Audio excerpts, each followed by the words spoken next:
Welcome to the Essex Junction Packet Podcast. I'm Marcus Serta, former Essex Junction City Councilor, and this is an independent community project dedicated to helping Essex Junction residents understand the decisions that are shaping our community before the votes are cast. And everything you hear comes from the city's publicly available agenda packet. This program isn't affiliated with or endorsed by the city or the city council. The goal isn't to replace attending meetings or reading the packet. It's to give you a quick understanding of what's coming up and why it matters. So let's get into it. The major question in this packet: how much should Essex Junction spend next year for FY28? And that might sound like a question for later on this fall, but the conversation actually starts this week. The council will begin shaping the FY28 budget and discuss a major wastewater project that could head to voters this November, and look at how the city plans for expensive equipment like fire trucks and snowplows for the years to come. Let's start with that budget. If you hear people talking about the budget this week, don't expect council to be approving one. That's not what this meeting is about. Instead, the council is giving the city manager and department heads an overall target before they begin building next year's budget. Staff is asking council for guidance on an overall percentage increase or decrease that they'd like to see in FY28. This is actually one of the most important conversations of the entire budget process, because once the staff knows the direction the council wants to go, they can begin making the difficult decisions about services, staffing, equipment, and long-term investments. Here's something that people don't realize. The budget process didn't start with this meeting. It actually began with the council at the retreat back in June, where the council and department heads discussed priorities for the coming year. Now comes that next important step: the council being asked the simple question of, where do you want the budget to land? Should it stay relatively flat? Should it increase by around 3% as we've seen in years past?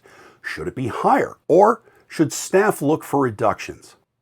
That guidance becomes the framework that the city manager uses when working with department heads to build the budget. And here's why this matters to you. If you have opinions about city services, now is the time to speak up. If you want more investment in parks, roads, public safety, economic development, or if you think spending should be lower, this is when the council needs to hear it. By the time the final budget comes up for adoption, December, January, most of those difficult decisions have already been made. So if there's one takeaway I want you to have from this episode, it's going to be this: the budget process starts now, not when the budget is voted on. Of course, planning for the future isn't just about next year's budget. It is also about making sure that the city's infrastructure is ready for the next several decades. So let's talk about the West Street Force Main, which is on this week's agenda. This is one of those projects that most residents won't probably ever see because it's underground. But it is one of the most important infrastructure discussions on the agenda. The West Street Pump Station serves a large portion of Essex Junction and parts of the town of Essex. The station dates back to the 1960s, and according to the packet, it's now operating at or above its current capacity. As engineers continued designing improvements for the pump station, they discovered it had a major problem: the force main, the large pipe that carries wastewater away from the station. It's undersized and has become a limiting factor for future capacity. And in simple terms, even if you build a better pump station, it still has to push wastewater through a pipe that just can't carry enough. Staff estimates replacing that force main will cost about $2 million.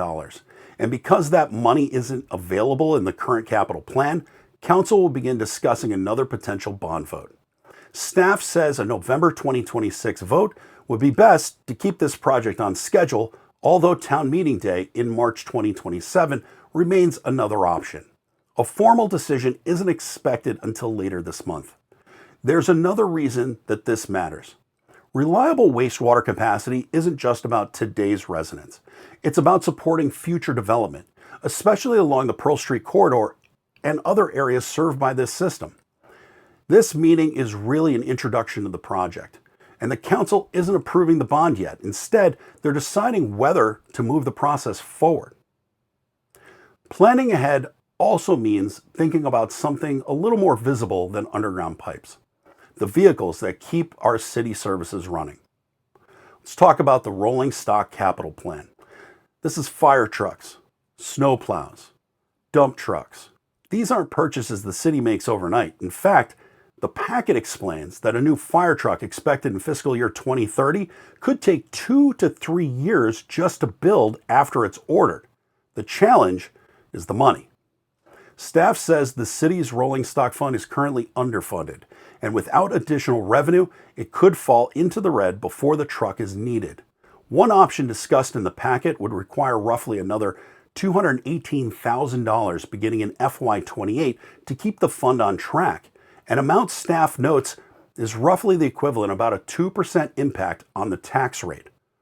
Now, this isn't a vote, this is going to be a conversation, but it's an important one because replacing emergency vehicles before they fail is almost always less expensive than waiting until there is an actual emergency. Before we get onto the consent agenda, I do want to note that there's going to be one quick scheduling item on the agenda worth mentioning. There's going to be a tax rate meeting scheduled. The council is expected to schedule a backup meeting for August 3rd. The reason is simple. If the grand list information isn't finalized in time for the July 22nd meeting, they'll still have enough time to set the tax rate and mail tax bills before the August 15th deadline. Think of it as a contingency plan. If everything is ready for July 22nd, then the special meeting will just be canceled. Now let's talk about the consent agenda. This is the council's one vote for routine business. Unless a councilor, of course, asks to pull an item out for discussion, everything on the consent agenda is typically approved in one vote. Some of the highlights this week include awarding a bid for a new command vehicle, funding previously approved for speed cushions, wastewater facility improvements, and routine liquor and tobacco license renewals. Also included are the June 24th meeting minutes, and coming out of that meeting, the council approved the community engagement plan, advancing the economic development consulting RFP, approving the Pearl Street lane configuration, and receiving an update from Essex Chips. Now, the reading file is essentially the council's information inbox, and these items aren't debated or voted on, but it is a good way to stay informed about what's happening across city government. Here's a few highlights from this week. The Brownell Library trustees are continuing their work on library governance and programming. The Police Community Advisory Board continues community police dialogue, and the Development Review Board minutes include Meadow Terrace subdivision project details that are being developed by the Center for Technology Essex, where students, of course, gain real-world residential construction experience while building homes in our community. And, of course, the Capital Review Committee continues monitoring the city's long-term infrastructure investments. Look, if you found this episode helpful, please take a moment to like the video, subscribe to the channel, because these little things do help more Essex Junction residents find this content and, of course, understand the decisions that are shaping our community before the votes are cast. If there's a topic in this meeting that you would like me to explain in more detail, please leave a comment below. It might become a future Civic Minute deep dive. Thanks so much for watching, and I'll see you before the next meeting.